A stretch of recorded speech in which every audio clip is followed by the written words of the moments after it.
Today, the Church celebrates the solemnity of the Immaculate Conception of Mary.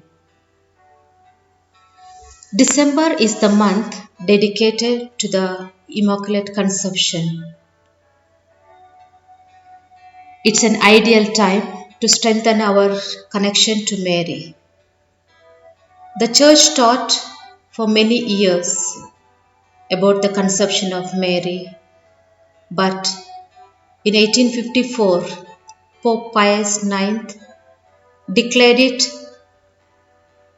as a doctrine,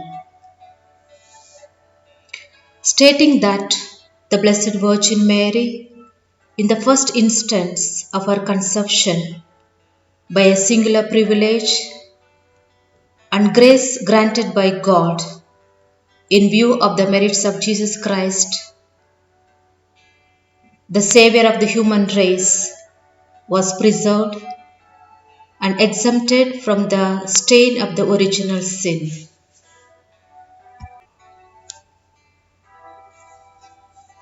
The biblical foundation of this dogma is found in the words of the angel addressed to the young girl of Nazareth. Hail Mary, full of grace. Full of grace is the beautiful name that's given by God Himself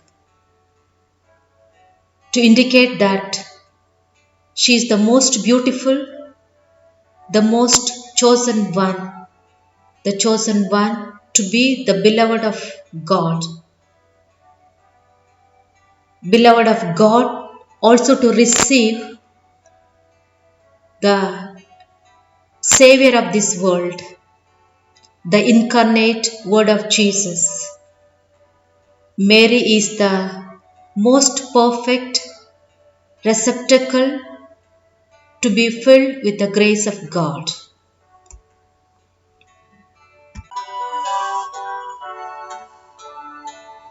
In fact, this Immaculate Conception,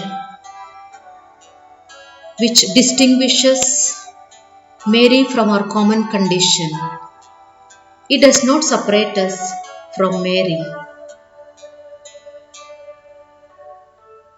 On the contrary, it brings us closer to her, while the sin divides us and separates us. The purity of Mary's heart brings us closer to each one of us. She always searches our true good. She is mother to each one of us. In fact, there are persons, because of the modesty or because of embarrassment, they do not dare to entrust themselves to the closest persons, but they find the true trust in Mary because they find the true consolation, the support, and she brings Jesus to the persons. As she interceded on the miracle of wedding at Cana, she is always close to each one of us. She brings Jesus to us. Mary's mission is our mission. Mary had decided to do God's will unconditionally. She said yes forever. Unlike Adam and Eve, who hid their nakedness from God, Mary opened her soul before God, and God could accomplish His plan through Mary to the humanity.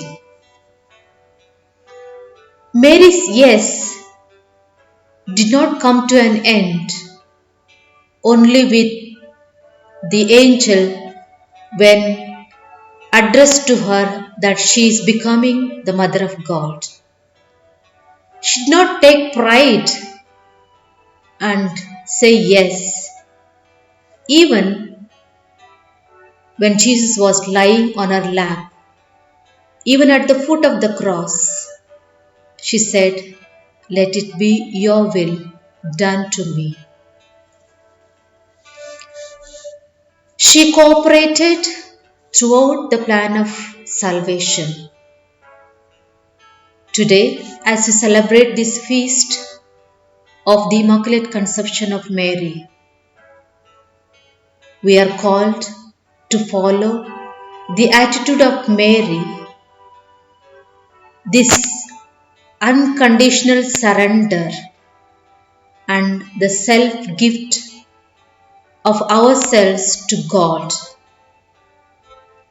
The attitude of Mary may be our attitude in the day to day of our life.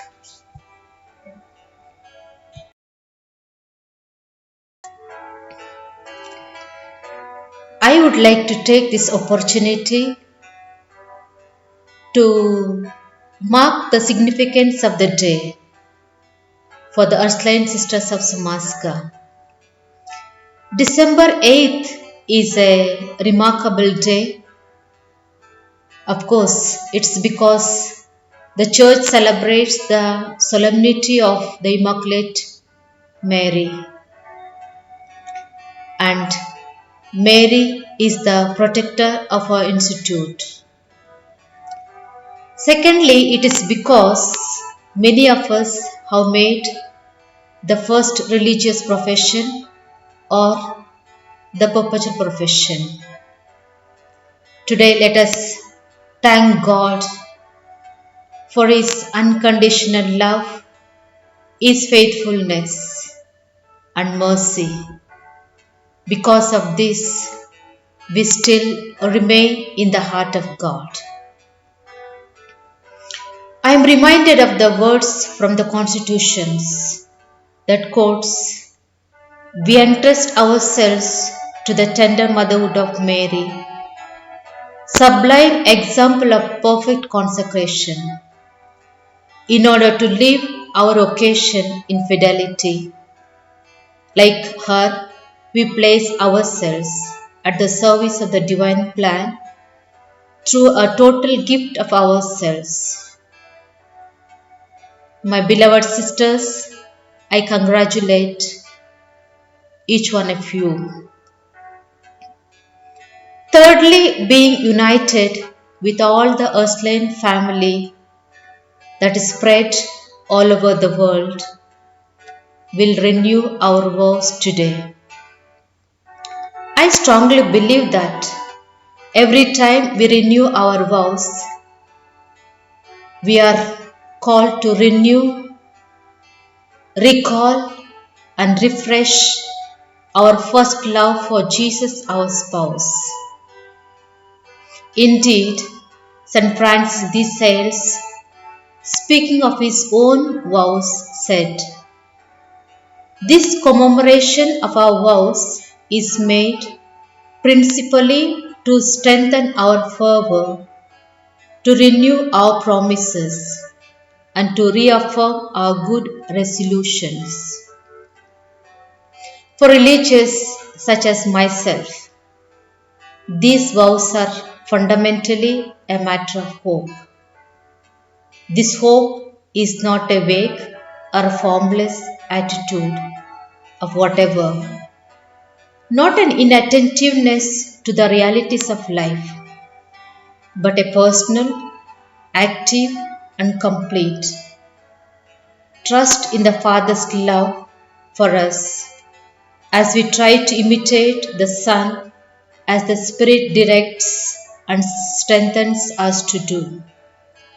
This is a complete abandonment of ourselves to the Trinity in loving gratitude and gift, imitating the kenosis of Christ, which St. Paul describes in Philippians chapter 2, 5 to 11.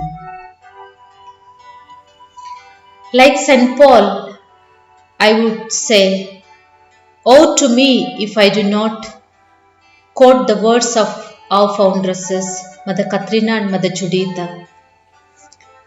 Mother Katrina says in her deathbed and advises the girls, saying, how much this tender mother loves you. Be devoted to the Blessed Virgin Mary and recourse to her in your needs. This tender mother cares immensely for your eternal well-being. She takes greater care of you than your earthly mother. Love her, O dearest ones, and dedicate yourselves entirely to her. But make your devotion consist in imitating her virtues. Be humble, obedient, docile, meek and modest. Before closing up this, I would like just to say that all of us, we recite the Holy Rosary every day. Several times we utter the words of the angel Gabriel. Hail Mary, full of grace. Today, I would request to repeat these words with a fervent joy on this solemnity of the Immaculate Conception, remembering 8th December 1854, when Blessed Pope Pius IX proclaimed this wonderful dogma of the Catholic Church.